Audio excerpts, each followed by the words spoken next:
नमस्कार. तर आज आपण गरगटा करणार आहे चुका शेपूचा. तर मस्त असा पावसाळ्यात छान भाज्या येतात, त्यामुळं जेवढ्या ताज्या ताज्या राहते चांगल्या राहते त्यामुळं करायचं. तर हे छोटे बघूनच शेपू आणलाय मी. तर शेपू कमी घ्यायचा आणि चुका जास्त घ्यायचा. तर आता आपण ह्याला नीट करून घेऊ.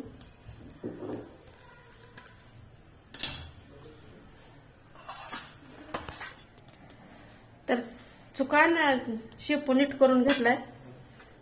तर चुका जास्त आहे शेपू कमी तर काय वास येते ह्याचा. तरी स्वच्छ नीट करून घेतलाय. ह्याला लागणार साहित्य बघू आता. आपल्याला गरगटा करायचा आहे. तर ही हिरवी मिरची, हळद, शेंगदाणे अख्खे पण टाकायचे आणि कूट पण टाकायचं आहे, लसणाच्या पाकळ्या, जिरं, मोहरी, मीठ आणि भिजवून घेतली होती डाळ. 1-2 तास भिजवलेली आहे, हरभऱ्याची डाळ आहे. तर आता ह्याला कापून घ्यायचं.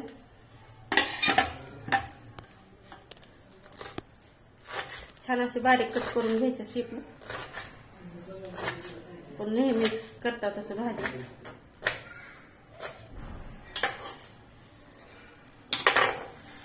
चुक्याचं काय लगेच पाणी होतंय तरी पण ह्याला कट करायचं, कारण का ह्याला टाइम लागत नाही चुक्याला शिजायला. तर 2-2 भाग करायचे.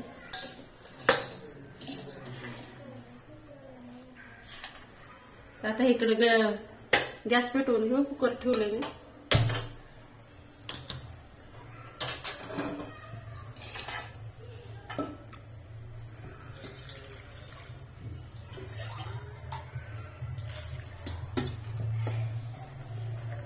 तर भाजी स्वच्छ धुवून घ्यायची.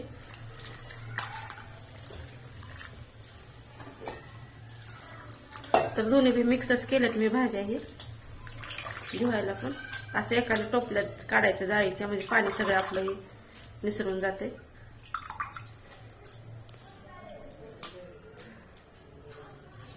डाळ पण धुवून घ्यायची.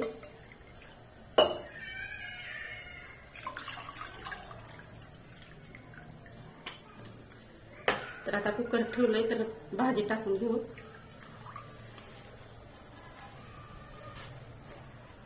तुम्ही जास्त कमी तुमच्या आवडीप्रमाणे करू शकता. आता कसं आहे पावसाळ्यात जास्त भाज्या पालेभाज्या हिरव्या येतात, जेवढ्या येतात तेवढा पण करून घ्यायचं. हरभऱ्याची डाळ,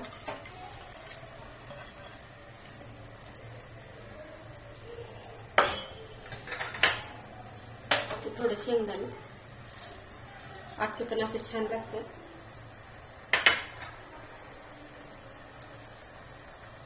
हळद टाकायची.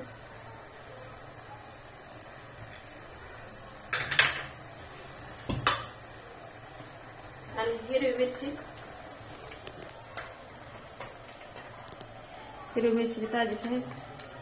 तुम्ही वाटून बी टाकू शकता ना, तुकडे करून बी टाकू शकता. पण मी अख्खीच टाकते त्याच्यात शिजवायला, म्हणजे आपलं गरगटा पण छान होते, त्याच्याबरोबर घरटून निघते.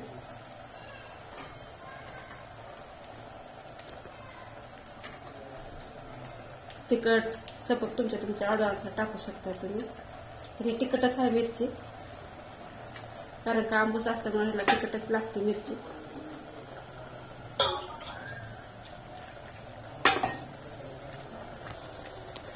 बघा भाजी किती थोडी झाली, त्यात मिरची टाकून घ्यायची.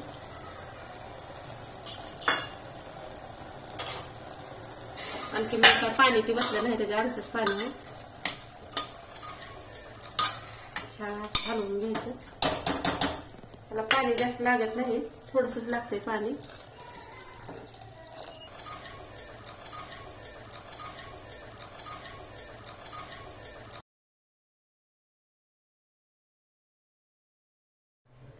तर 3 शिट्ट्या झाल्या, त्या गॅस बंद केलाय. भाजी शिजली नाही बघायची.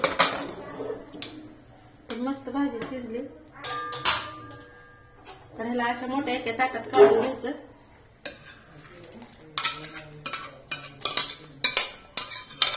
म्हणजे आपल्याला असे ह्याला बारीक करून घ्यायची, त्याच्यामुळं मिरची ते टाकले की असं फुलपात्र तांब्या घ्यायचा आणि त्याच्या साहित्याने असं एकदम बारीक करून घ्यायचं. म्हणजे आपलं समजा एक जीव होते भाजीचा. तर असं मिरच्या ते सगळं वाटून घेतले आणि डाळ अशीच अख्खी ठेवली. डाळ शेंगदाणे जास्त त्याला वाटलं नाही. तर आता आपण काय करायचं, ह्याच्यात थोडं ज्वारीचं पीठ टाकायचं. म्हणजे चव पण छान लागते आणि घट्ट पण होते. ते पण टाकून असं मिक्स करून घ्यायचं. ज्वारीच्या पिठामुळे चव पण बदलते, चवीला पण छान लागते. तर कढई गरम करायला ठेवली होती इकडे मी. तेल टाकून घेऊ.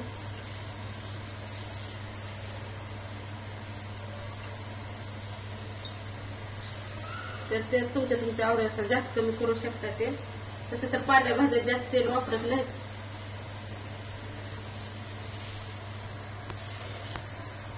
तर तेल तापले, मोहरी टाकून घ्यायचे, जिरं टाकायचे, लसूण मोठा असा ठेचून घेतलाय, लसूण टाकायचं. लसूण जास्त पण पडला पण काय होत नाही. आणि मी हळद ते आधीच टाकले होते शिजताना. टमाट्याची काय जमत नसते कारण का सुका असल्यामुळे आधीच आंबट राहते. आपले छान फोडणी तेल तिला टाकून घ्यायचे.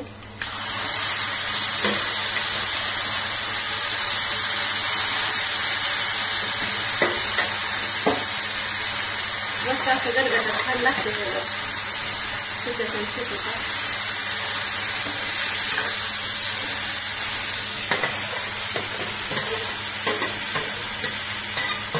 एकदम व्यवस्थित धुवून घेतली जीव.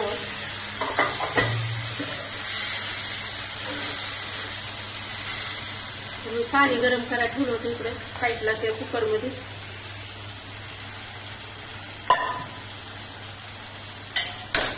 जेवढं तुम्हाला घट्ट पातळ करायचं तेवढं करायचं.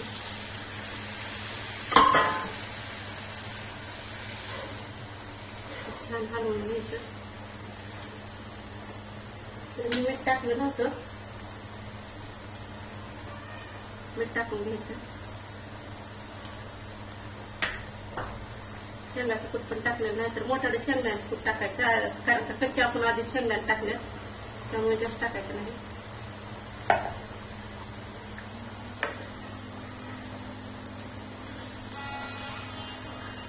छान हलवायचं. बारीक गॅस करून एक उकळी काढून द्यायचं, झाकून ठेवायचं.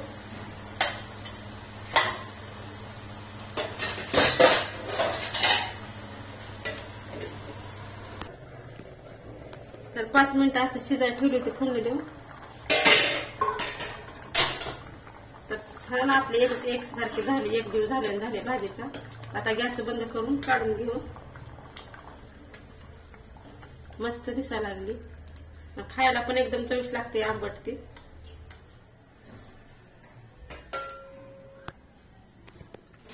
तर तयार आहे भाजी खाण्यासाठी आपला गरगटा. तर तुम्ही भाताबरोबर, चपाती बरोबर, भाकरी सोबत बी खाऊ शकता. छान लागते.